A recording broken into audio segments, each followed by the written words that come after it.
Hi everyone, this is Annalisa. Welcome back. So I know it's been quite a while since I posted last. Life has been busy and I had two back-to-back trips out of state, so I'm just now getting back into the swing of things. Today I wanted to share with you guys this round that I made. It is a round that I got from Michaels, and the one thing that's really important to note about these rounds is that they warp. Every single one of them. I'm not sure why, but you can lessen the amount of warping that happens by making sure that you add some sealant to it. So I made sure to get my tape nice and laid out on the bottom, and then I put some Sonja sealant over the top, and I will add a link to that in the description below. I find that that just helps minimize the amount of warping. So when I say warping, this is what I mean. This is even with using sealant, but what I found is if I put it upside down and put one of my silicone mats in between it and another board and then put some weights on top of it, it really just helps to make the boards flat before you go and resin them. It can only really be done before resining. Once you've resined, you don't really have the possibility of making the boards flat again, but this does work when they warp, if you can catch it right off the bat before it dries out too much. So when I'm layering my paints for a card swipe, what I like to do is make sure that they're properly dispersed all over the board, not just in the center.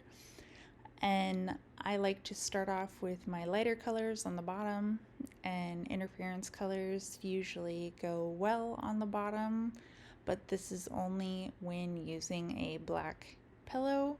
If you're using a white pillow, the interference colors tend to go better on the top. This Miami Magenta is one of my favorites, and I really like it. But my favorite dual color is probably Shy Rose. It's from the Dragonfly set. It just really has a nice shift to it, and I actually ended up using it twice in this painting because I really liked sandwiching it in between all of my colors. Wild Orchid is another one of my favorites. This was one that I special requested, and it is hands down one of my favorite purples. I am a ColourArte affiliate. If you use my coupon code ACOX422, you can save 20% off at ColourArte. I will also include links in the description below, as well as a full list of all the colors used today. And I will also include a link in the description for the Sonja all-purpose sealer, and I will also link in the rounds that I got from Michaels.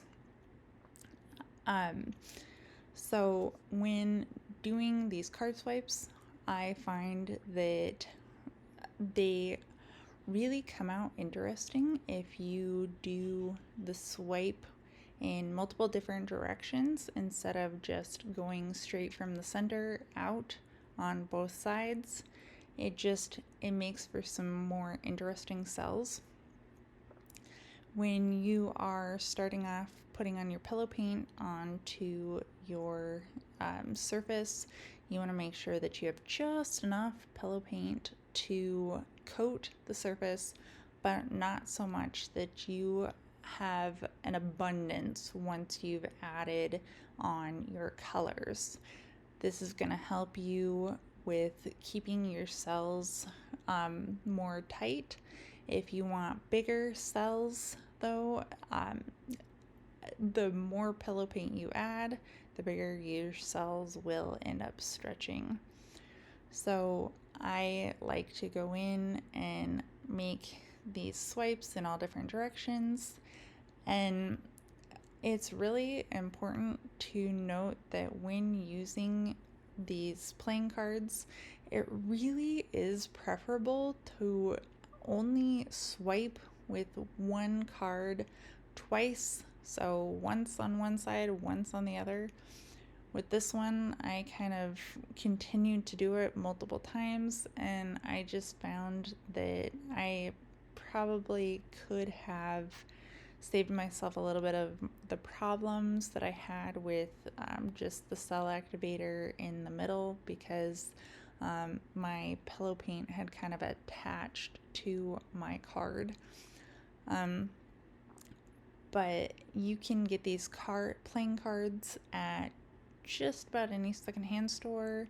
My mom had several decks left over from Reno when she went. Apparently, the casinos don't use a deck of cards for more than a few times, and so she ended up with some. They're very old, but they work really well. So then I'm going in with my little tiny palette knife, and I'm just filling in the areas where my swipe is maybe looking a little funky, or maybe has a gap in the middle. This just makes it so that it's a bit more seamless, and it really helps when all is said and done. Your cells, when you use the little tiny palette knife, aren't going to be anything close to the size that they are when you swipe with your card, but it does work well. So you just go in and you fill in the areas where you maybe have some extra paint poking through, and then if you have some areas where your cell activator isn't forming cells, you can go in with a straw. I really like using an embossing tool to do my wrecking of my swipe cells. I will add a link in the description for some embossing tools that are similar to the one that I am using in this video. I find having a variety of different sizes really helps. So this is my card swipe. I hope you enjoyed it. If you did, please give it a thumbs up, and if you're not already, please consider subscribing. Thank you. Have a great day.